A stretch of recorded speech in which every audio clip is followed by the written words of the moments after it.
Welcome to Nitpicking Nerds. Today, we're going to steer you clear of some cards. If you're on a budget, these are cards we think just aren't worth buying.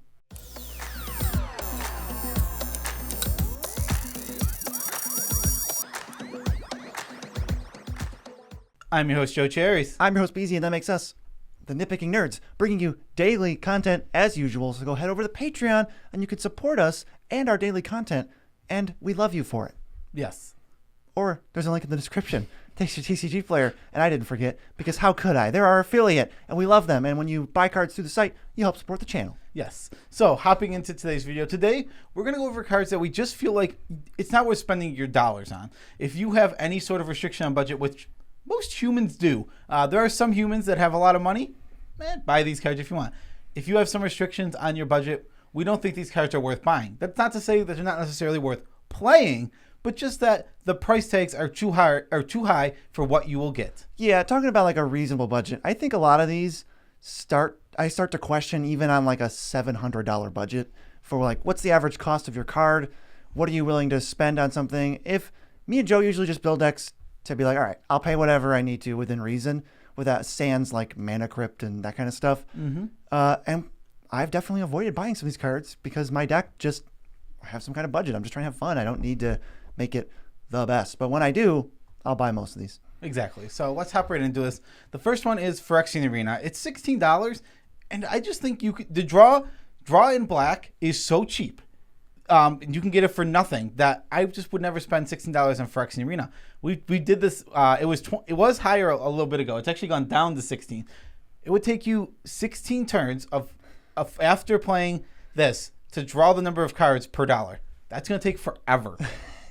And then you're paying $1 to draw a card. Yeah, it's really That's ridiculous. rough. It's really slow. Phyrexian Arena is just a card we don't advocate for at all because of how slow it is. BZ suggests trying Night's Whisper in its place. Like, just straight up draw 2. You're going to get the 2 cards right away and not have to wait 2 whole turn cycles.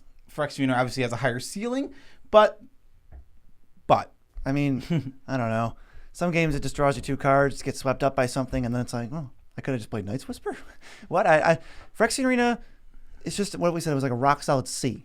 It's completely cuttable, and I guarantee you, no matter what you're doing, it is not the linchpin of your deck, which means those types of cards are especially the ones we can replace on a budget and barely even notice. Yeah, the only thing the deck, I guess the one deck where I would say this works better than like the average draw spell is if you're playing Mono Black Devotion. You really want Devotion on the battlefield. That makes sense. Yeah. Yeah. Hey, even then, there's so many enchantments that give devotion. What's next? Next is Doubling Season. This is currently $80. Holy moly. That's too many dollars. This actually is the linchpin of some decks, but I think if you are not in a Planeswalker deck, you don't need this card. And you can have plenty of fun in a Planeswalker deck without this. We talked about the budget's alternative to this was like Diploscape. It's like, well, if you're playing that card, you can still do the alts from nowhere shenanigans, maybe even Vortex if you picked one up. But $80, if I'm trying to double tokens or +1 counters, no chance. Yeah, and unfortunately for Doubling Season, the doubling token side is not budgeted in any way. Every single card that doubles your tokens is incredibly expensive. Yeah, some people I know have talked about even like getting rid of Doubling Season in favor of like Second Harvest and going the route of double your tokens once they're out, and you save a bunch of money, so you still get to do something cool. Okay. But you just use a card to double them instead of playing this first. I thought that was interesting. There's like Divine Visitation is much cheaper, and that basically doubles your tokens. Yeah, so those are two. Actually, I didn't even think about those 2 cards. So yeah, those 2 cards can kind of do this type of effect. They're obviously only like there's a one-time effect. The other one's enchantment that needs to last for a while. But either way, Doubling Season. I was just gonna say Doubling Season at $80. Just oof, it's just too much of a price tag for what you get. Unless it's going to be the linchpin of your deck, steer clear. Yeah, even at $40, it's so clunky. Next is Primal Vigor. This is the budget Doubling Season, and it's $34. Also, I'm just not a fan of this because it works for everybody. Oh yeah, it's fine. It's totally reasonable, and if it's a linchpin of your deck and you really need it, get it. But other than that, well, this doesn't do Planeswalkers. It's just creatures and counters. And counters, no. Counters, you have way cheaper things that are better, and I don't think you need to go to Doubling Season or Primal Vigor. And I'll probably just keep saying that for +1/+1 counters, but you don't need to go there. That's fair. Yeah. It's the cheapest token doubler, but you can get super punished because mirror. Yeah, I mean, what if something weird happens and they just go infinite? I don't know. Well, yeah, I mean, it could definitely happen. Like, I could easily see that happening. Primal Vigor at $34 is just not. It's too much. It's not. I don't want to spend $34 on this card. Yes. Next, Wheel of Fortune. This is like half a joke, but also it's $420 for real. I don't think, unless you're CDH or you're one of those completionists and you have the money to spend, don't even go close to buying this. No, yeah, the Wheel of Fortune's here. Just to mention quickly, there's cheap wheels. There's plenty of cheap wheels. We talked about them in our budget videos. Get those, and also like if you're in blue, you have Windfall. That's literally pretty dang close to Wheel of Fortune. It's like $1. Well, if you want a wheel, we didn't even mention Wheel of Misfortune on the last episode. That's true. That'll do it for what, 5 cents? I think Wizards gives you money to play that card. I think it's $1.68. Yeah. Next we have Sylvan Library. BZ, do your rant. Oh man, Sylvan Library is definitely a good card, but it's definitely not a busted card. It will draw you cards at a pretty hefty price. 4 life for 1 card is not the best. This has no synergy with anything except enchantments. So if you're not doing enchantments, it's kind of just a random card in your deck that isn't synergizing with anything. Yeah, it's really good with fetches. It's good with shuffling your library and manipulating all this stuff, miracles. Those are sort of the corner cases, though, because in 80% of decks, I think this is just okay. The slower your deck is, the slower your deck wins, the less great this is. Yeah, I agree completely with everything you just said. Sylvan Library is fine, and it's not bad. It's definitely not bad. And if you're in very high-powered EDH, where turns 1, 2, 3, and 4 are incredibly important, then Sylvan Library is just insane. But if you play long games that go to turns 8, 9, 10, 11, and 12, that's when Sylvan Library falls off. It's just like Phyrexian Arena. These cards really fall off because there are so many late turns to draw them in where they're just not going to perform well. Yeah, and you can, when you pay 8 life to draw 2 cards, okay, the game's ending in 2 turns. I don't care. I'll pay 20 life to draw 1 card sometimes. But when the game goes late and attacking may or may not matter. Eventually, this just turns into like Miri's Guile. I don't think that card's very good. Yeah, exactly. It's just, it all comes. Sylvan Library is a very, I think it goes great in your 9s and your 10s and possibly 8s. Once you lower down, which most people are playing 7s and lower. You just don't need this card, I don't think. Yeah. Next, these are some really, really good cuts, I think. Ignoble and Noble Hierarch. They're $15 mana dorks. We have 1 cent mana dorks. So I think this is like your last resort. I mean, first of all, they're 3 colors, but it's your last resort for mana dorks in those colors. Yeah, I just think the important thing here is you're not really worried about what colors your mana dorks make for you. They fix you. These ones would be fixing you. That's the idea. Is like they make 3 colors, they'll fix you. Your mana dorks don't have to fix you. Their whole idea is just to make a mana and a ramp. That's why your land wilds is going to be as good as this 99% of the time. And even stuff like Avacyn's Pilgrim, that fixes you. Yeah, that's a white dork. Yeah, absolutely. So like these cards are good. Like, don't get us wrong. Like, I'm not saying never buy an Ignoble or a Noble Hierarch, but it's got to be. I think that's like toward the completing end of your deck and really starting to get it like tuned to exactly where you want. Well, if you want to use our Phyrexian Arena, partially dumb, but I kind of like it argument, you have to tap Noble Hierarch for not green 15 times, and then you paid $1 for an off-color mana. And it has to be non-green. Yeah, it has to be non-green because you get the green from That's what you're replacing it with. Yeah, exactly. So again, these cards are good, and we play them. We actively will play them in EDH decks because me and BZ have them. We're not throwing out money. We're actively gonna play them, but tossing out $15 just not super worth it. No, if on a budget, this is such an easy cut. Same with Sylvan Library. It was like never in the first 50 decks I built because I just didn't need it. Exactly, yeah. Noble Hierarch's actually come down. That was $60 for a long time. Remember when it was 80 and then it got reprinted and then it was 80? Yeah, and then slowly crept down to that 15. All right, this next one might not come as a surprise to longtime viewers of the channel, but what is it? It's Grape Set in. It's only worth $10, but we've gone over this a bunch of times. It's 6 mana. You can just do better. But in your lower power, this one's the opposite. In lower power decks, this card will perform fine and might even perform $10 good. But if you're up a little bit more, I don't know. I don't want to spend $10 on Grape Set. It's so much. It's like your lower power decks, they're very often budget or you're on some kind of constraint. And I'm not paying $10 for a thing that just puts tokens out. It is in such a weird spot to me where if you have all the money, I think it's just never going to make your deck if you're trying to improve it and win consistently. And then if you're just kind of having fun and playing with the cards you have, unless you have Grave Titan, this is just never going to be worth $10. Yeah, Grape Set is a card I would now put in my deck as a meme. Of course. It's going in the anti-NN deck when that comes up. I absolutely love this card. I think it's super cool and super awesome, but it's just not very powerful overall. But, play it if you want, but don't buy it. Don't get me started on the combos. Don't get me started on zombie tribal. It's not a zombie. You're right, it's not a zombie. Like Moan of the Unhallowed is a sorcery that makes 2 zombies. It's going to be functionally similar to that.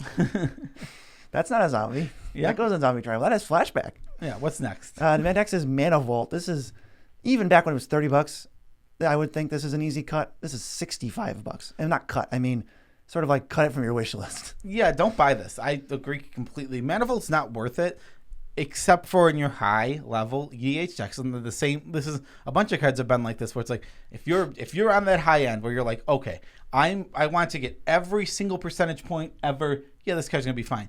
Otherwise, it is not that great. Like, what are you gonna do? Throw out a Grave Titan early? Come on. So this really wants you to either be competitive or to untap it. If you can untap it, it's probably one of the best cards in your deck, and you can re-examine from there if you want to buy it still. Although there's still other cards that make 3 mana that you could potentially swap for. But in a deck where you don't untap it, it's just like weird Dark Ritual. It's literally just Dark Ritual that deals damage to you. Not a lot of decks aren't interested in that. Yeah, exactly.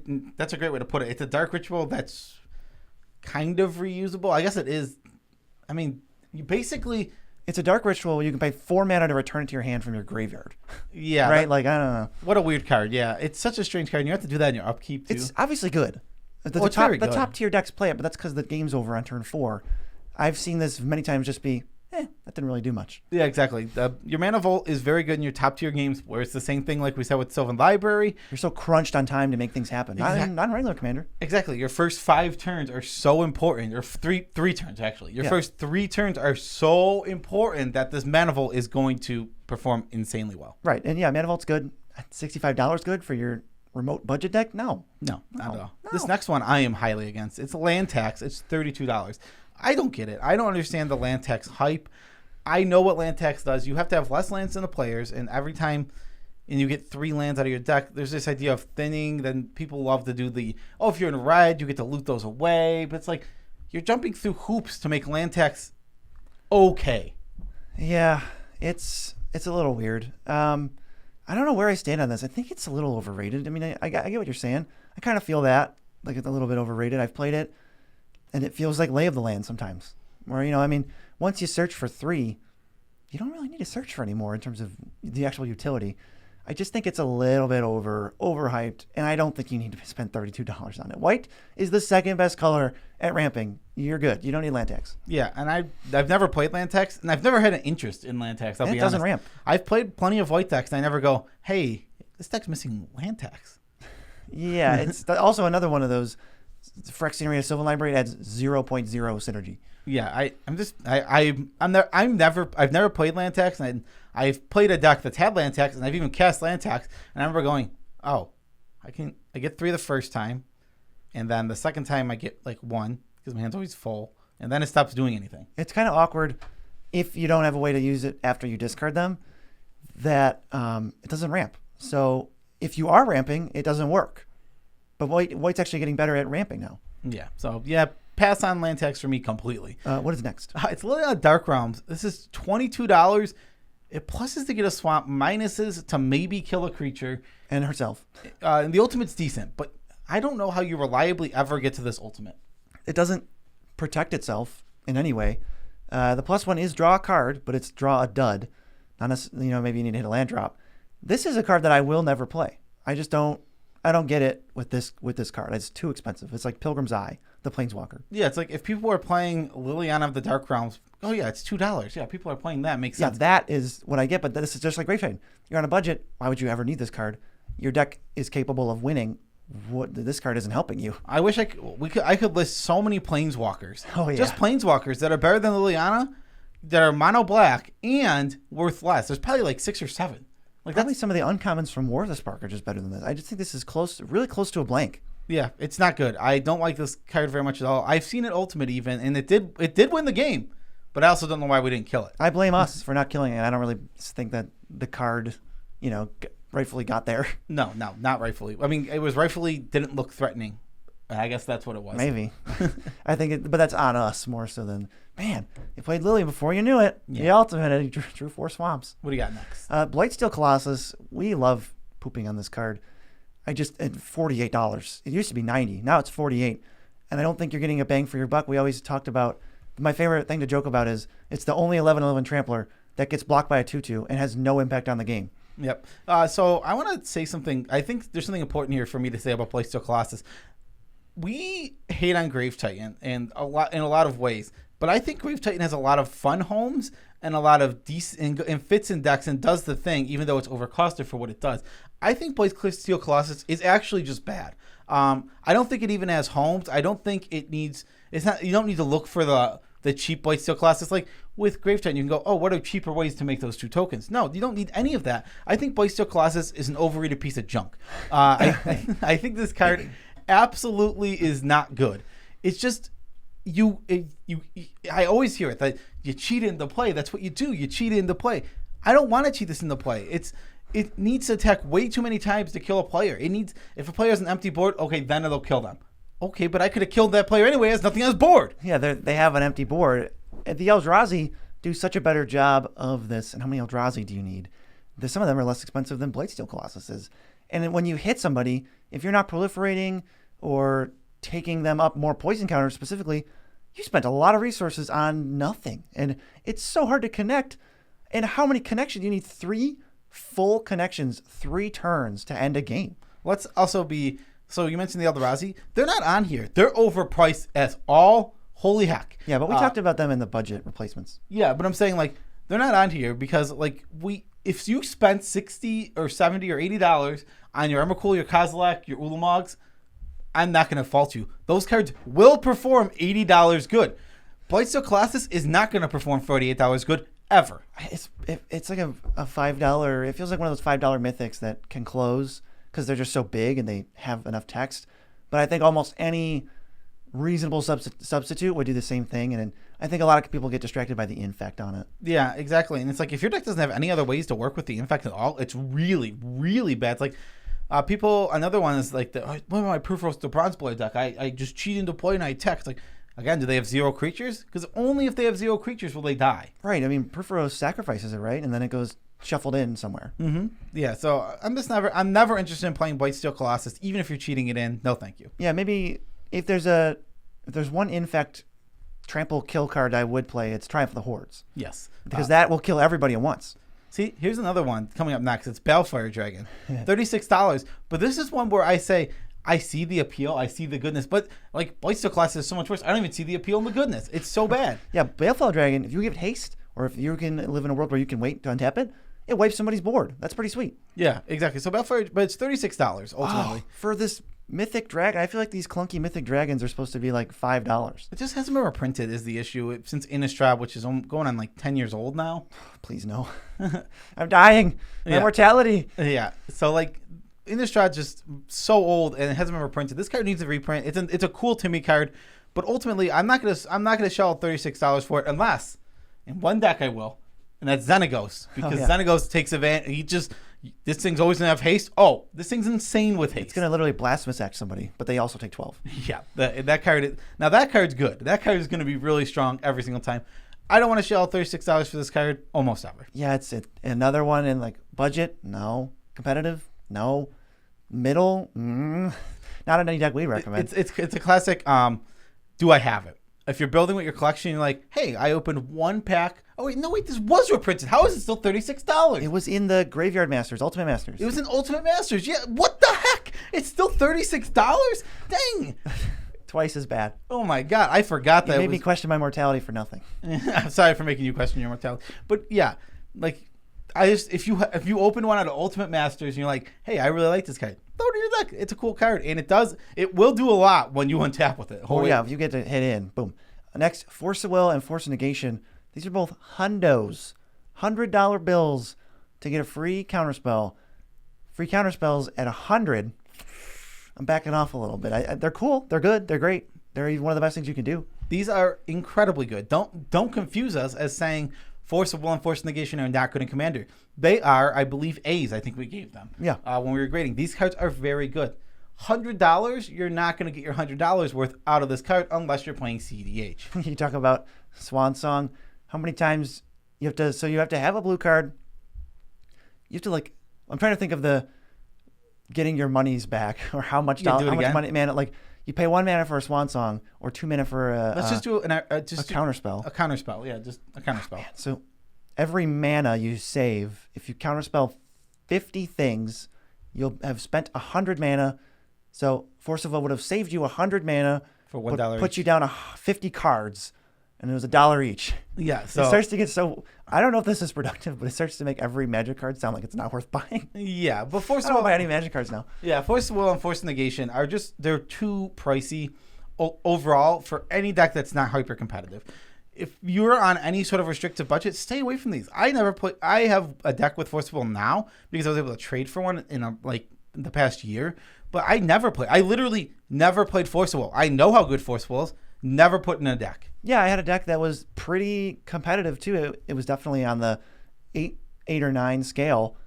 Didn't have Force of Will until 2 months ago when I happened to find one. I'm in no rush to pick these up. If you can get a good trade, yeah. Funny, we've traded for 2 Force of Wills in the past year, but we basically never owned Force of Will. Owned 0. Yeah, we just happened to trade for 2 in the past year because friends had them. Yeah. Yeah.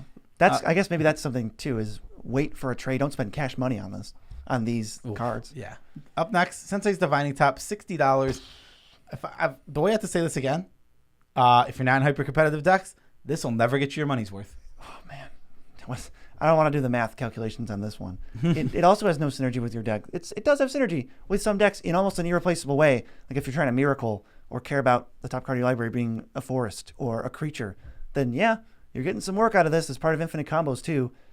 So then, yeah, you probably want to get one for as cheap as you can or try to trade for it. It's just not going to make a huge splash in your average deck. Another thing about Senseis Divining Top, like we mentioned with a few other cards, it's not, other than in like 2 or 3 decks that you mentioned, it's just not a synergy piece. It's not important to the deck's core. It's usually just like, hey, this card's so efficient, I shouldn't not be playing it in every single list. Yeah, that's a question for another video. The fact that it could just go anywhere. Yep.